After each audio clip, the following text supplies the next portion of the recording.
Ďakujem za slovo.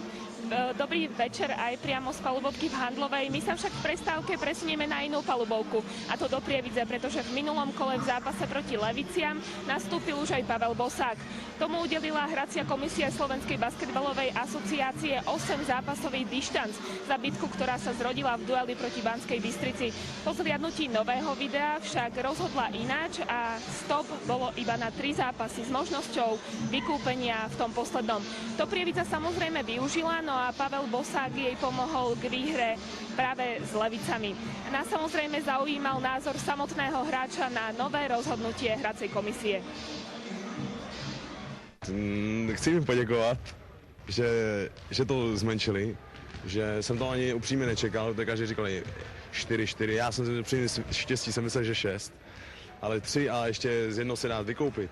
Super, super. Bosák si povesť zlého muža priniesol z Čiech. Tam najprv otvorene kritizoval svojich spoluhráčov v klube, potom sa objavili zranenia z údajnej bitky v bare. Dávajú si naši rozhodcovia väčší pozor na tohto hráča? Už ne, teď od toho trestu já vím, že je taky sám provokuju, ale občas to je jasný, že tam dám ruku nebo něco, pak ještě jak já reaguju na to. Takže oni to se mnou taky nemají jednoduchý, ale myslím si, že to bude že se to zlepší. Jak oni to pochopí a já to pochopil, takže ne, já už to pochopil a oni to teď pochopí. Takže já musím být klidnější, protože mě jde o všechno, dá se říct, protože na Slovensku určitě tady tu sezonu chci dohrát, protože se mi tady v Prievidzi hodně líbí.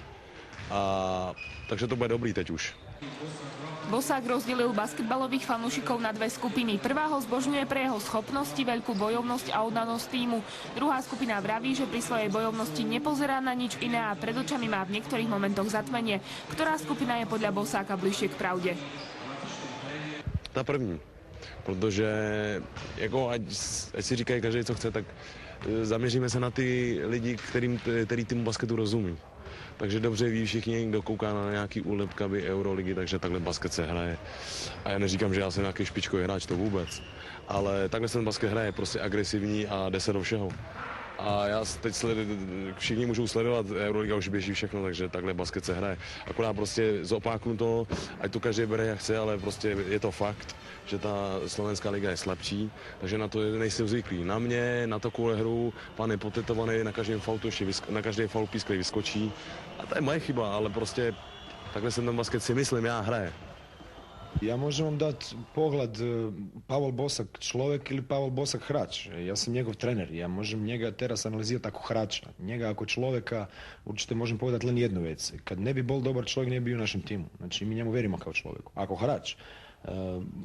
Povedal som už viackrát, že to je jeden z najkarakternijih hráčov, ktorý som ja trénoval. Pretože njegov trening a njegova koncentracija na trening i njegova želja da každý trening se zlepšio, da každý trening ide na 100%, to se malo kedy vidi u profesionalnom športu.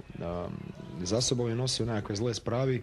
Mislim, že ne bi sam povedal da je všetko njegova chyba. To kako ga vnímajú ljudi, mislim, že to aj malo i vaše robote tu bolo, mediji sprave svoje kad se tika takvih, čo se tika takvihto veci, skopni su iz jedného miša spraviti slona, jel? Mislim, že reputacija njegova je horšia ako bi mala biti. Sú na dvojicu Rudeš Bosák špeciálne nejak vysadení rozhodcovia? Alebo prečo práve v Prievidzi stále vzniká tá nervozita, vzniká to napätie, vznikajú tie roztržky medzi hráčmi? Ja ne znam, možno rozhodcovima vadi testosteron koji u Prievidzi u hali, ja neviem. Ali nervozita, ale ne, mislim to je všetko jedan dio basketbala, pretože basketbal kraljica tímových sportov, pretože toľko veci, veľa je faktorov, ktorí mogu mať vplyv na zápas. Pa između ostatnoga i komunikacija hráč rozhodcov, tréner rozhodcov a tako dalje. Neviem, znači, direktno ako hovorite, že nás rozhodcovi nemajú rád, ja to ne možem potvrdiť tako, ale určite je vždy nejakav boj i súboj, mikrokonflikt, ale bohužiaľ to je, aj ja kao tréner musím byť pripravený na to, aj hráči sú pripravení na to, aj rozhodcovi sú pripravení na to, takže vždy to bude nejaký kontroverzný vzťah, ale za moju osobu, a myslím si, že teraz hovorím aj za ostatných kolegov extraligových, hráčov typu Bosák máme na Slovensku nedostatok. trošku občas máme problémy s tou jeho náturou, s takouto zarputilosťou.